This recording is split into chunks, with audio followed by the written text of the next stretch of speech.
Welcome back to Marketing with Soul on the Relevant Podcast channel, where we discuss how to make healthcare relevant to modern consumers. I'm Jared Johnson, founder of the Shift Forward Health Production and Marketing Group. And I'm Peter Balistrieri, Director of Communications and Marketing and PR for the West Virginia University Medicine and the Rockefeller Neuroscience Institute. Today we're talking about the UnitedHealth conglomerate and its subsidiary Optum Health. We're going to dive into how they position themselves in a complex marketplace and whether it's even possible to comprehend their size and scale. Our goal here is to open your eyes to the many ways in which organizations are marketing to and engaging with modern consumers about their health. So we'll guide you through 3 segments, each based on parts of a soul song: the hook, the groove, and the call.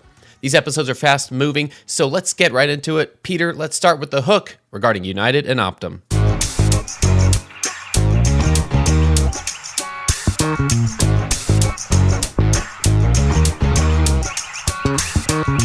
All right, the hook is the basic idea here, and I just want to throw an idea out there. I want to talk about the thought of marketing health services and not facilities. The reason why is that Optum and United don't own hospitals, and yet they employ tens of thousands of providers. So that says a couple of things to me in terms of where the marketing goes. Let's start this by setting it up a little bit, Peter, because when I mentioned it's hard to comprehend the size and scale of the UnitedHealth Group conglomerate here, what stands out to you about United and Optum? I mean, one of the things that it's saying is most people in the U.S., I think it said something around 90% of people in the U.S. have UnitedHealthcare as their insurance provider. So like you said, the scale is absolutely gigantic. But one thing that stood out to me too was, the question of what business are they in?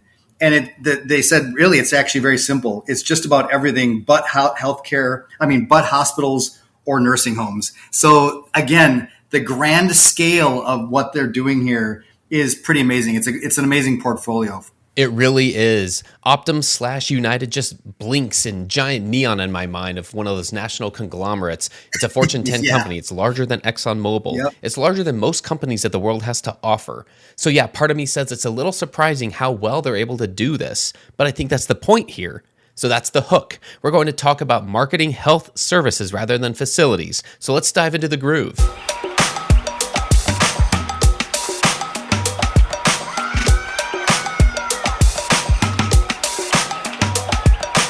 The groove is our main focus here, where we get to dive a little deeper. Let me talk about one feature or benefit, I guess, Peter, that is interesting to me.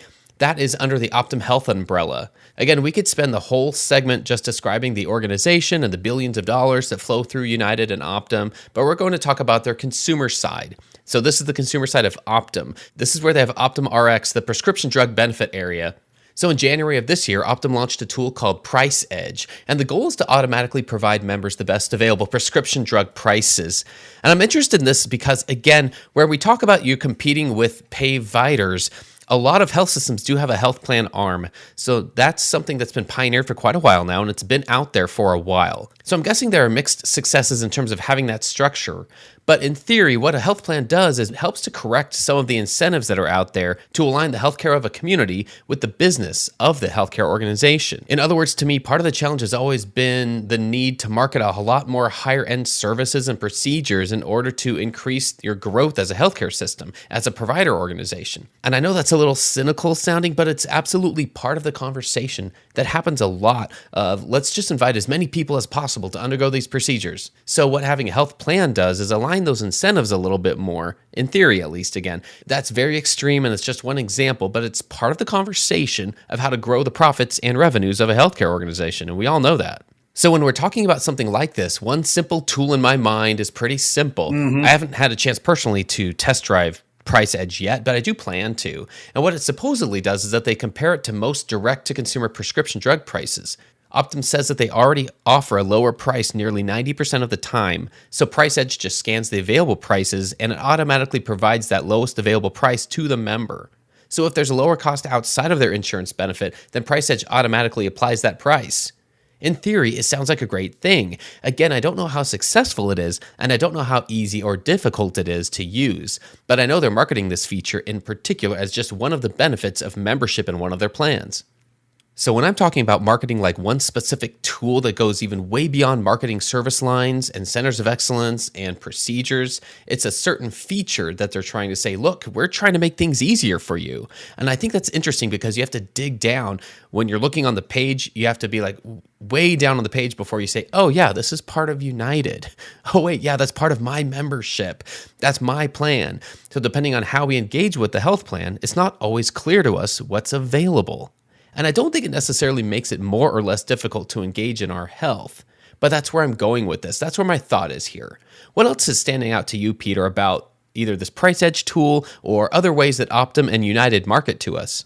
The other interesting thing about this price edge tool is that prescription drug purchases automatically included in members' deductibles to maximize their benefits. That is, to me, when I read about this and read through this article and looked into this more as we were preparing for this, I mean, the first thing that just jumped out to me is this is like the real estate disruption situation here, where there's so many kind of creative ways that are being used right now for buyers and sellers. I mean, buying down points because of the interest rate, things along those lines.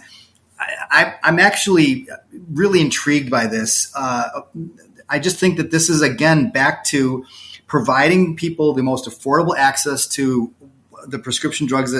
This is the heart of everything that they're doing. And they're coming up with really creative ways to do it. And I applaud them. It's interesting where things are going in this world right now. And it all comes back to affordability and accessibility and ease of use, and kind of making use of the tool that we have in our hand, which is our phone. And it's just amazing to me. I'm really amazed by it. Yeah, I agree. So this comes back to, if you're looking at healthcare from the consumer's point of view, you're thinking less of a facility-based journey. You're just thinking of, how do I get back to health? How do I have a higher quality of life? What do I need to be well and happy? And if a facility happens to be part of that, great. I mean, as long as it's close by and it's not too inconvenient to get scheduled or to get there or to be seen. And I think it's part of the formula of marketing in this world, where I believe a majority of health systems now offer hybrid journeys between virtual and in-person visits. And while it feels like a given now, again, pre-pandemic, it was not a given that was going to be a thing. But now it is. Now that's kind of a standard. It's still in the nuances of how you communicate that and make it clear. Because do we as consumers now expect that those are options? And if they are, is the option coming from my doctor or is it coming from my health plan? So where do I even start that journey? It's still not that easy. So again, Optum and United are the examples in my mind of frenemies in this space, because on the consumer side, they cover a lot of services that aren't just included in their own health plans. Like, they take care of a lot of procedures that are happening on insurance plans that are not provided by United. So we keep wondering, how can they do this? How can they own all these provider groups? How can they employ tens of thousands of providers, some of whom work fully within the United scope of plans that cover their procedures, and some don't at all, and yet they're everywhere? They also play in the pharmacy benefits space with Optum Rx, like we just described. I mean, they really are everywhere. The one thing that I question as we go forward with this model, as in the world that we're in right now, is how comfortable are we providing this information through whatever it is, like surveys or questionnaires or whatever, so that they can determine kind of what next steps are and things like that. I think the younger generation is going to be all about it, but I think Gen Xers and maybe baby boomers get a little bit nervous about kind of providing health information so that they can take that next step and figure out what prescriptions they might have or what their next step is in the health journey.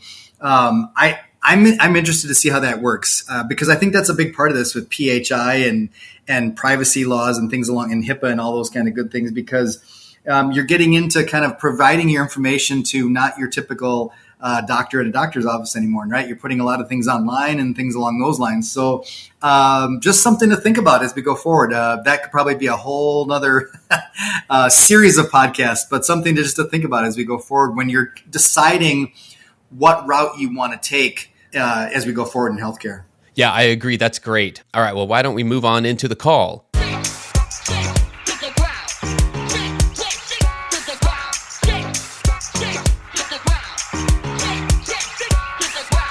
The call is where we talk about what we as marketers can do with this information to market with soul. In other words, how can we improve the health of America? Our thesis here is that the villain is not healthcare providers or big pharma or health plans or any individual entity out there. It's a complex industry. There are trillions of dollars involved, but the villain here, we're telling you, is truly an unhealthy America. So that's the villain here. So what can we do to help improve the health of America? Well, here's what I think. I think that Optum really shines in this area, and here's why I see that. So last August, they announced a partnership with Sanofi to offer a low-cost insulin at $35 a month. So $35 for a 30-day supply, which does sound too good to be true. And if you go to the Optum store online, which is their direct-to-consumer online presence, the headline is, sounds too good to be true. It's not. And then they proceed to show what types of insulin are included because there are a lot of different versions of insulin. Last August, when this announcement came out, I actually looked up what those types are and what some of the common versions of insulin would cost because I didn't have anything to reference. So I looked at 6 different types of generic insulin medications on Amazon Pharmacy and Mark Cuban's Cost Plus Drug Company. So again, those sites were easy to compare. And Mark Cuban's company at the time didn't offer any of those meds. I know they're actually building a warehouse to create their own insulin now. And so they will soon compete if they're not already in this business. But Amazon Pharmacy offered the same doses as what Optum offers, and they ranged from $193 to $570 for a 30-day supply, as opposed to that $35. So yeah, that's a big deal. And I think not just the messaging, but the fact that how did they come up with this in particular as something to lead with, something to communicate and market about?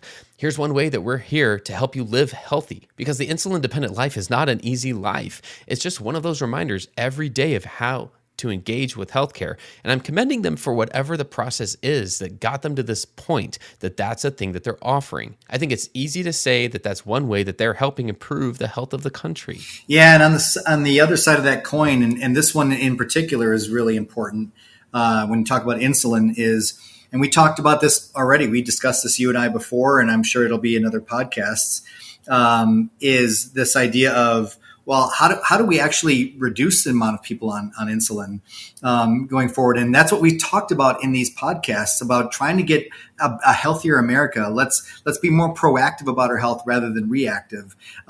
You could say insulin is reactive, right? It's you're already basically, you've been diagnosed and you're taking it. But for the people that are pre-diabetic or diabetes runs in their family, well, maybe this whole approach to healthcare will eventually kind of lower the need for insulin across the United States in the population. Who knows? But it's an interesting one to bring up, anyways. And in this article that we talked about with United, it says that they have the ability to damage the financial operations of local hospitals and deny coverage to families raising their out-of-pocket expenses. So that's how big they are. That's how much influence they can have in this.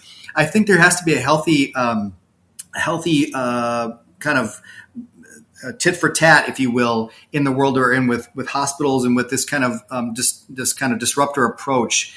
But I'm interested to kind of see how things are going. It's a tentative time, that's for sure, but all good stuff and really interesting to see how this kind of the landscape is changing as we're talking about it. Totally agree, Peter. I'm really glad you brought that up. All right, any final thoughts here on Optum or United? No, I think just like I said, this is going to be one where we get the bucket of popcorn and we sit back and we see what happens. Agreed. Well, I'll tell you what, Peter, this has been awesome. With that, I think that's enough talk from us. Now it's time, listeners, for you to go do something about it. On behalf of Peter, this is Jared, reminding you that modern consumers expect to engage with their health in modern ways. So make sure that you're marketing with soul. Thanks for listening.